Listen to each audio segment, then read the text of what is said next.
G'day, I'm Scotty North, and this is Xenium.Live, where we talk all things money, finance, and property.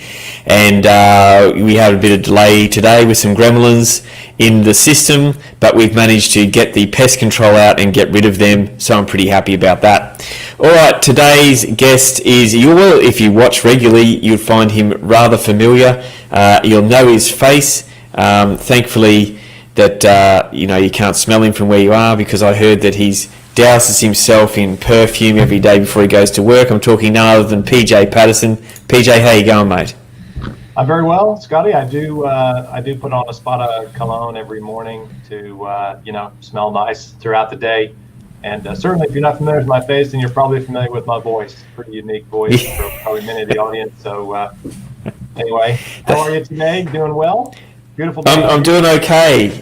We managed to get some things working, and then you jumped on, and then the things still weren't working on my end. So, mate, I got the hammer out, and now it's fine. So that's all I can say. Well, those gremlins, I hate them. Look, we structured, every fortnight that we have a chat around the upcoming, it's not even an elephant in the room, right? It's more like a blue whale in a fish tank, and that is the US presidential election. So we're going to go to that next time around. But this time, we are talking about how to avoid the next financial crisis, and you've got some pretty good tips on that, because I guess you can get the chalkboard out, mate, and say that this one that's just gone past, this COVID time, the COVID crisis, your clients were fairly well positioned, and you're willing to share it with us today about how you did that and some tips for the viewers. So, mate, over to you. Absolutely, yeah, I'd love to talk about that. And I suppose the headline might, hopefully it's got some people on the call today, and certainly we'll get some people listening. But I think we have avoided the most recent crash pretty well, at least my clients did, because of something I'll talk about shortly, which is our process that we use called a full cycle investing process. But I don't really see any major crisis happening now for probably a number of years. We've gone through the worst of it. The crash has happened. We're in the midst of the recovery, whatever that means and looks like. We're still working through that. But in our last update, we did talk about the unprecedented stimulus that the Australian government's handed down through the budget and what that's going to do for the economy going forward. And I can tell you, at the moment, it's looking very likely that the worst is behind us. And come sort of January, so first quarter of next year and second quarter of next year, the Australian economy should really be firing nicely. And again, I'm going to talk about that a bit more in detail today, but we should be firing nicely and recovering well, and lots of opportunities to make money. So just then you did mention, how did I avoid and how did my clients avoid this last crisis? So before I get into that, I'm just going to share my screen just to see if, let's see here, share screen. Now, how do I find the app window that I wanted? Is it going to give me what I want? I'll just share my entire screen. How about that? So, here. I want to try and show you a table. So don't know if you grab that onto your screen. Is it up? Sure. Yep.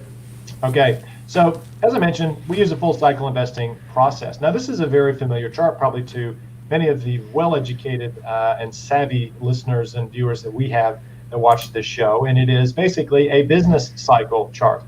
And one of the problems that a lot of investors, I think, find themselves in, or situations they find themselves in, is they don't understand the cycle, and they don't understand how an expansion and a peak and a recession and then a trough actually work.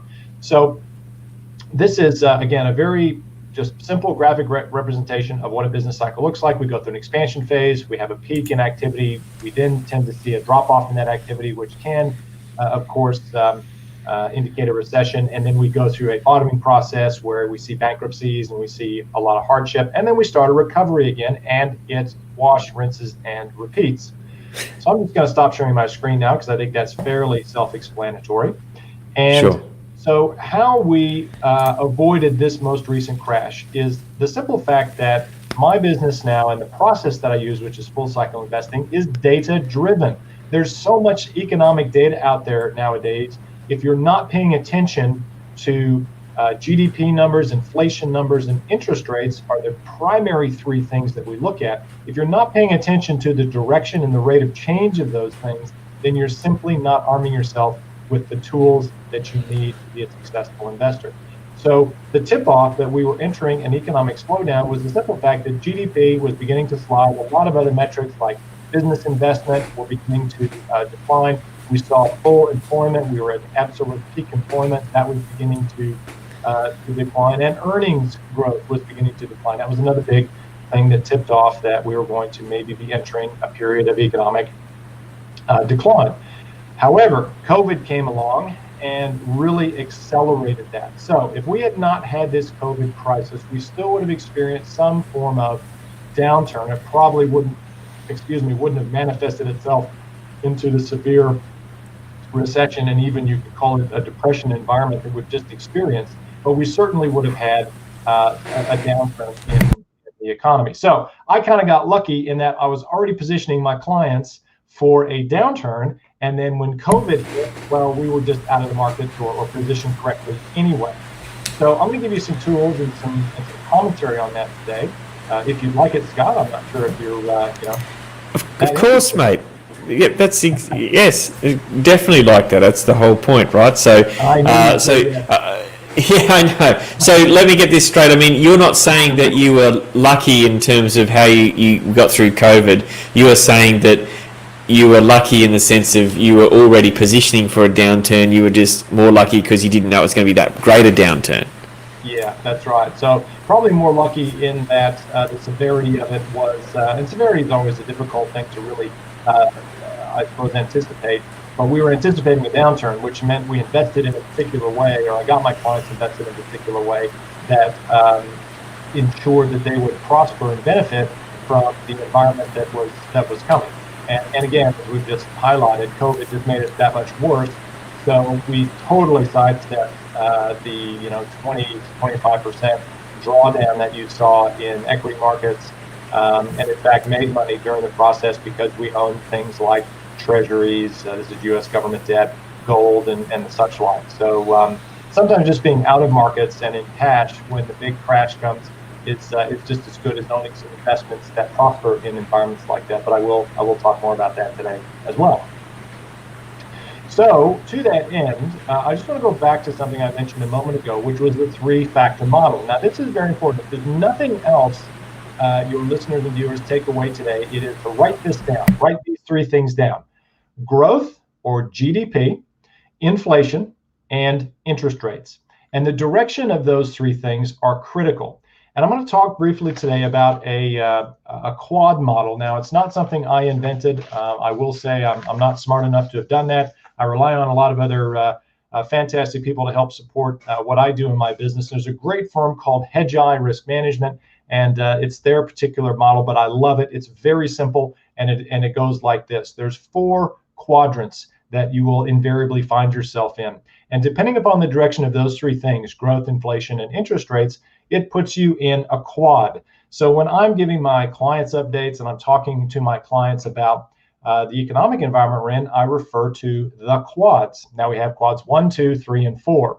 Quads 1 and 2 are growth quads. So they're the good quads. They're the quads you want to be in if you want to make a lot of money in equities and real estate and things like that. Quads 3 and 4 are sort of the bad quads. You can still make money in them if you're positioned correctly, but they're the quads where you see recession and depression environment. So just briefly to hit on each quad, in quad 1, you have inflation sort of decelerating, growth is accelerating, and interest rates are pretty much flat to doing nothing. It's kind of like that Goldilocks scenario where you've got GDP rising, you've got inflation falling, and you've got interest rate policy pretty much, the central bank is not doing anything. That's the perfect environment to be in.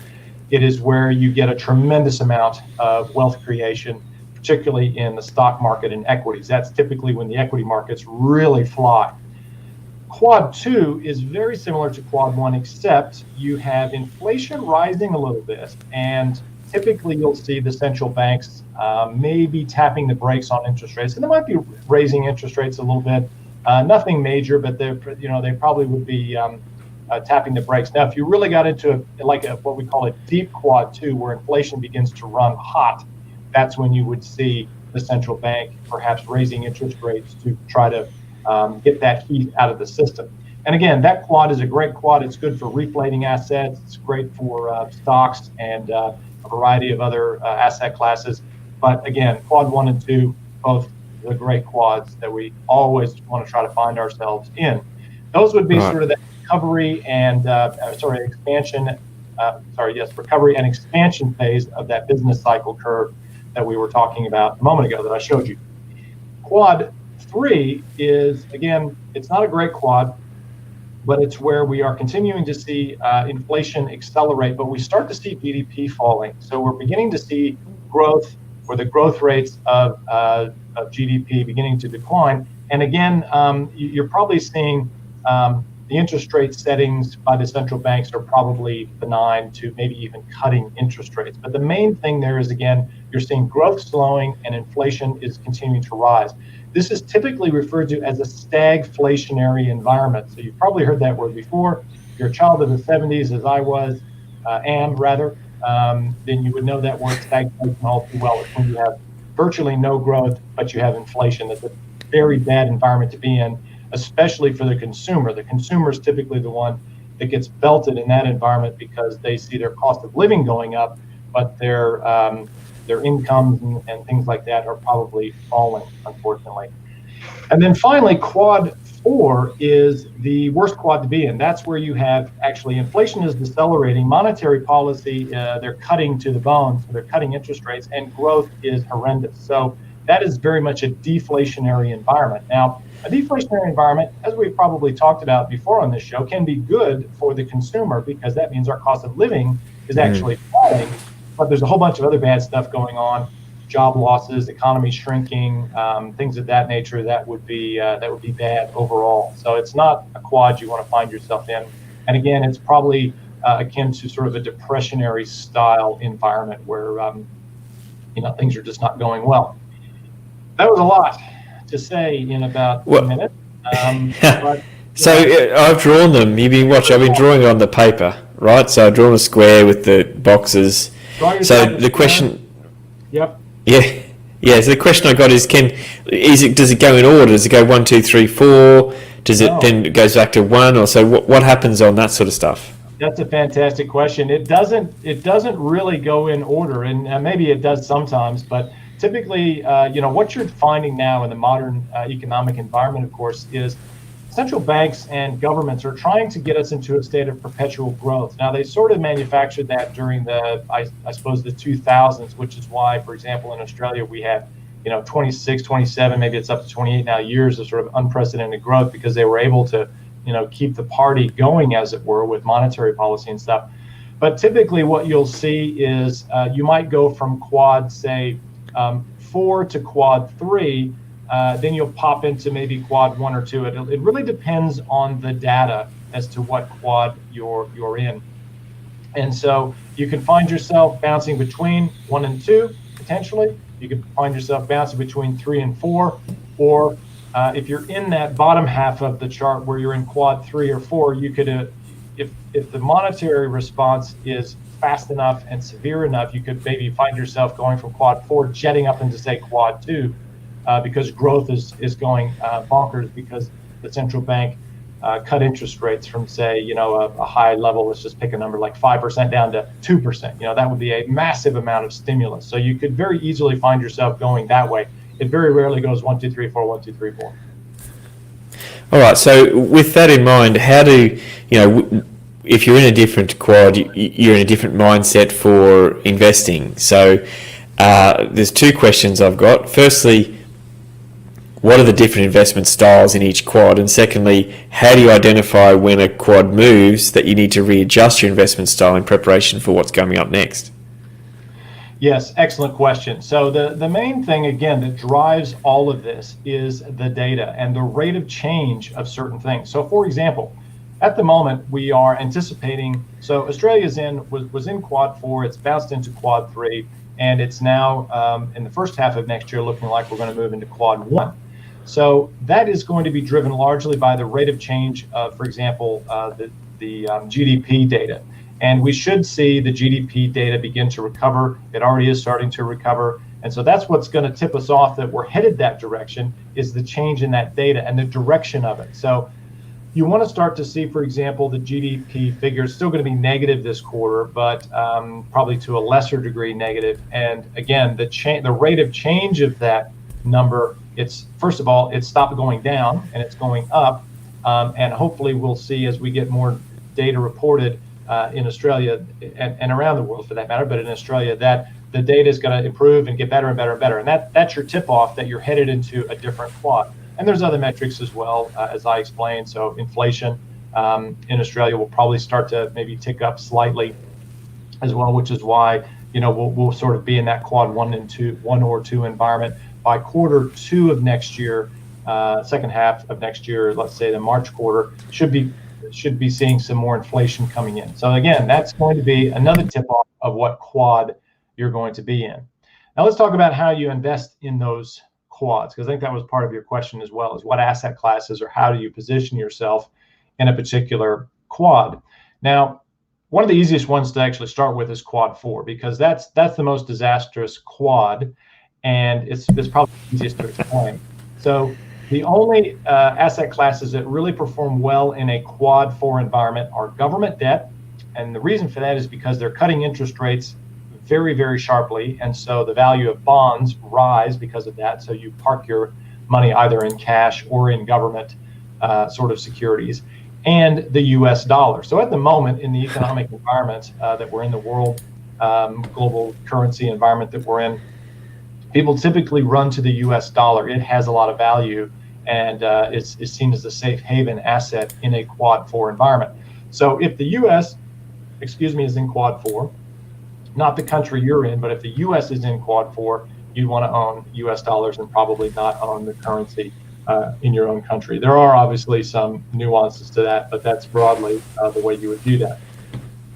Now, if and of course cash. So sometimes in quad 4 you might want to own some gold or some other securities like that, but probably not a big exposure. So that quad's pretty easy to manage, I think. You're just out of the markets. They're usually typically too volatile. And again, that disaster scenario. So you just want to be protecting your capital and preserving it as opposed to trying to make money. Very, very tough environment to make money in. Right. So we're out in quad 4. We're just in cash. Sorry? So we're in cash in that quad. Well, yes, cash, but again, government debt, that's where you would hide out, is you would buy sovereign bonds, most likely. Would be the best way to allocate some capital. You could also buy things like real estate investment trusts, utilities, things that are interest rate sensitive, because interest rates in quads, both quads 3 and 4, are falling. So anything that has a big interest rate sensitive nature to it, you would want to potentially own that asset class. And commensurately, things that respond poorly when interest rates are falling will also be things you want to, I suppose, avoid. So anyway, that's again, that's the quad where the shit is hitting the fan, basically, and you just have to protect and preserve capital. There's not a lot of places to hide in an environment like that. Okay, all right. So let's get into the good news quads. Yeah, okay. So we'll skip over quad 3 because it's very similar to quad 4, except you are kind of in a inflation environment. So that's where you would want to own things like commodities now, gold, and things that reflate across the commodity complex. You can still continue to own your treasuries and things like that because, again, interest rates are still low, but the central banks are typically firing a bazooka at the market in terms of liquidity and trying to get the economy reflated. Now, let's go to quad 1 and 2. They're really cool ones.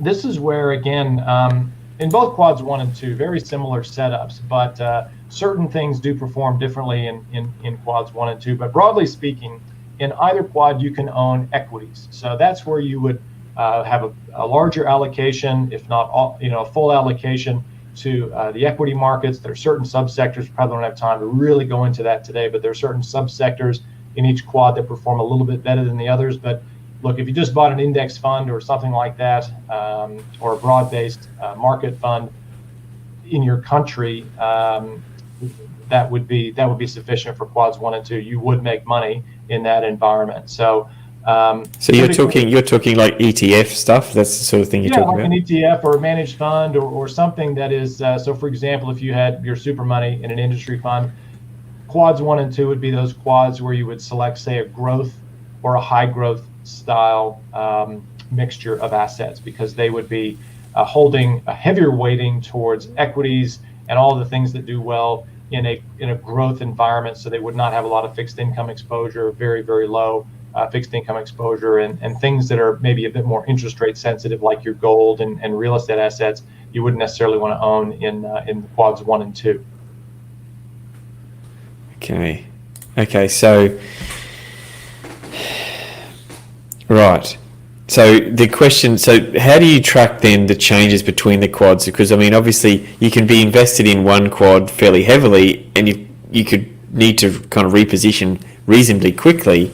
Now, with stocks and shares, that's perhaps easier than, say, even bonds. I mean, if there's a maturity date or a real estate asset. So how do you sort of plan for that?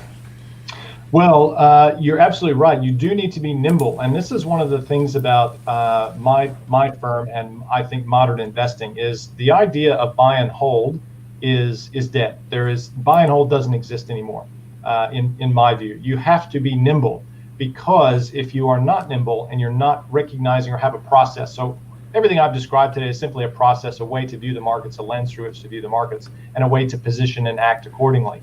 And so far it's worked, it's working very well for me and my business. But to your point, you do need to be willing and able to make adjustments to your portfolio. And the best way I've found to do that, whether that's equities, commodities, bonds, real estate, whatever, it's to use ETFs to do that. So I'm a big believer in exchange traded funds, because there is an ETF for everything. There is an asset class represented in ETFs in Australia, in the US. So if you want exposure to real estate, you can buy an ETF. If you want an exposure to gold, you can buy an ETF. If you want exposure to certain subclasses of assets, again, we don't have time to go into sort of factors and factor exposures, but if you want to look at sub assets, like particularly, say, oil or gas, or a commodity like cattle and hogs or corn or soybeans or something, you can buy an ETF that gives you exposure to those things. So there are no more excuses, I think, for the modern investor to say, I didn't know how to position my portfolio, I didn't know the investments I could make, and I wasn't able to protect and preserve my capital. Those excuses, I think, are gone because of the proliferation of ETFs. Right. Yeah, that's a good point. Okay. All right. So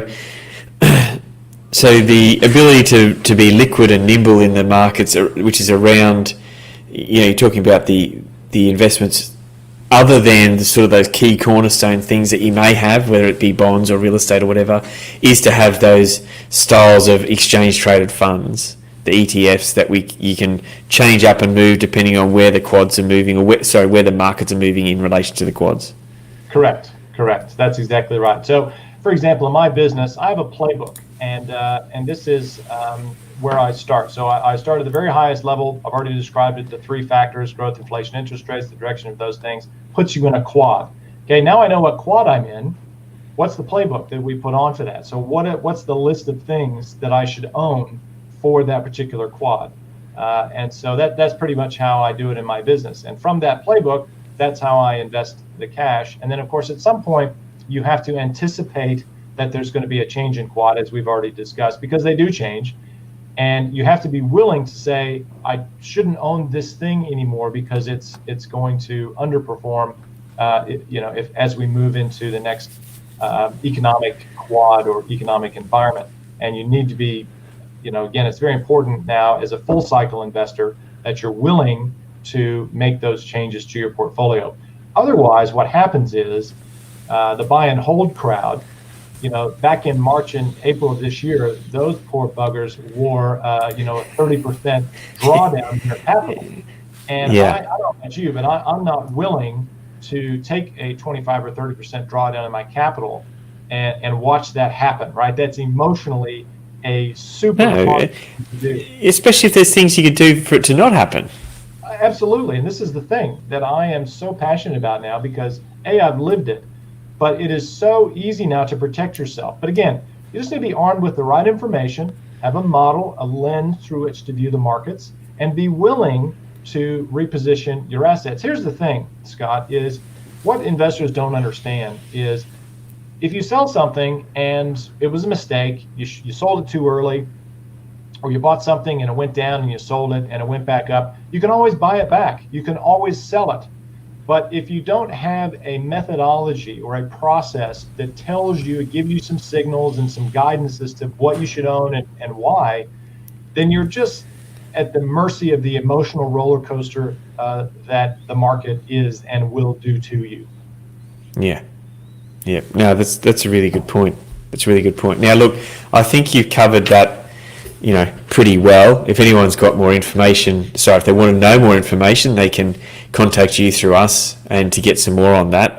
I think there's many things we could delve into deeper in each of those sections, but I've always wanted to know about this. When you said, should we talk about this? I'm like, yes, because I don't know about it. I want to know about it. So I'm sure someone else out there in our global audience would want to know about it as well. But before we go, PJ, I wanted to touch on something we talked about earlier in the week, which is the speech from the RBA last week.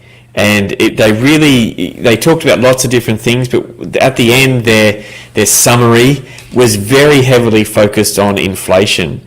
So there's some wording around that which I think is very interesting, to say the least. And I've just chucked that up on screen there now. And so we'll just have some comments around this, I reckon. So this is Philip Lowe, I believe, speaking. So he's saying that the RBA board will not increase the cash rate target until progress is made towards full employment, and confident that inflation will be sustainably within the 2 to 3% target band. Okay, so that's one thing. And in terms of inflation, they're forward-looking and not just current. So I'm reading that, and you correct me if I'm wrong here, PJ, but I'm reading that is that we might see some spikes and changes in inflation, but they're sort of looking for a long-term average before they start winding things back. And they make a mention of that here again, is that consistent with our mandate, what we want to do with the tools we have is ensure people have jobs, see them return to the labour market, and inflation again being sustainably within the 2 to 3% target range. Now, 2 to 3%, in my opinion, is a fairly broad target range. I guess it's what you've got to do. 1% of 2 is actually 50% greater. But PJ, what's your comments on that stuff? Yeah, so one of the sentences there, if you go back to that previous paragraph, it's the final sentence you could highlight. It says, so we will now be putting a greater weight on actual, not forecast inflation in their decision making. So, to your point, the RBA is quite clearly saying we want inflation and we want to drive it into that 2 to 3% target band. They've been unable to do that. Like Australia has had very benign inflation. And so what this is really saying, Scott, is the RBA wants to get us into quad 2. That's the quad where you have inflation accelerating. Interest rates at that point will probably have to start to rise, but there will be a lag in that because they're going to want to see it sustained, 2 to 3%, not just 1 month of it. They're probably going to want to see, 3 to 6 months of us being in that inflation band. But it definitely, when that starts to happen, that's when you're going to see, equity markets are going to start doing very well, and because they will adjust. And the interest rate sensitive investments will start to underperform because at some point the market will begin to price in interest rate increases, and that's where you're going to see things like real estate assets, gold, silver, all that stuff begin to drop because they're very interest rate sensitive. Yeah, and look, there's a line here as well, which I skipped over before, but it relates to what you're talking about, where he says it might seem strange to some that we're even talking about the day that interest rates increase, given that is a long way off. So not only are they saying that they're low, right? That interest rates are low. It's a long way off before anything's going on, right? Oh, there's no doubt it's a long way off. I'm sure that I've heard Mr. Lowe comment that is probably going to be 2 to 3 years, before we see any meaningful interest rate increases. But who knows? I mean, inflation is a funny little bugger. Oftentimes, what happens is it's slow. You get 2 to 3% inflation, and then all of a sudden you're at 6 or 7% inflation. And this is it's kind of funny, right? But it's not a laughing matter because it takes us back to the 80s and when we had sort of a real serious inflation issue, and even back to the 70s. So, we're going to see that, right? Though we're going to see that. I mean, look, we're not going to go into this now. We talk about inflation a lot on this sort of shows, but it's too early to sort of say what's going to happen with all this sort of stimulus and what have you. But I think it's probably fair to say it's conceivable and highly conceivable and not hard to conceive in any way at all that the overshooting of the inflation mark is quite possible to happen. Very. I think it's very likely. In fact, I think at some point, I think they will overshoot, and we will see, 4 to 5% inflation. And again, hopefully that won't then push into the 6 to 7% inflation rate, because then we're going to see a really drastic reaction from the central bank to rein that in, and that's going to be along the lines of interest rates, rising very quickly. So we'll have to talk about that on, I suppose, another show is what impact inflation is going to have on other things. But in the meantime, between now and then, there's lots of time. There's probably a good 2 to 4 years before we really start to see inflation get out of control. But my point is that once it starts to move, it could move very quickly, and that'll be something I know they'll be watching for to try and protect against. Yep, no, I think that's good. That's a good point. And thanks for those watching live today and listening on the show. And we've got our serial Falcon GT commenter, Michael Carr, has joined us again, who reckons that the sole solution to every financial problem is to buy a GT Falcon or a Mustang and hedge himself from inflation. And in the current market, from what I've seen on prices, I think Mick is probably fairly right there. But, mate, Michael, thanks for dropping by. Yeah, that's right. All right, look, PJ, thanks. We've run out of time. Again, thanks for joining us. Really appreciate your insight. My pleasure. Thanks for having me. All right, everyone, that was PJ Patterson from Keystone Financial. If you want to contact PJ, you can hit us up on the details that have been scrolling at the bottom of the screen the whole show, or if you're listening, you can go to www.Xenium.Live and contact us that way, or you can email us at hello@Xenium.Live. No .coms, no .aus, just hello@Xenium.Live, and we can put you in touch with PJ that way. All right, that's it from us today. We've run out of time. On the shows next week, we've got a couple of big shows coming up. We're talking to a builder later in the week and digging deep into some of those things that are going on in the market. And I will have a rundown a bit more on the RBA speech that came out last week and the impact it has on property. So stay tuned for that. And on Tuesday, we have our Xenium Pro show. So for accountants, brokers, and planners. All right, I'm Scotty North, and today we're talking about all things money, finance, and property. And this is Xenium Live.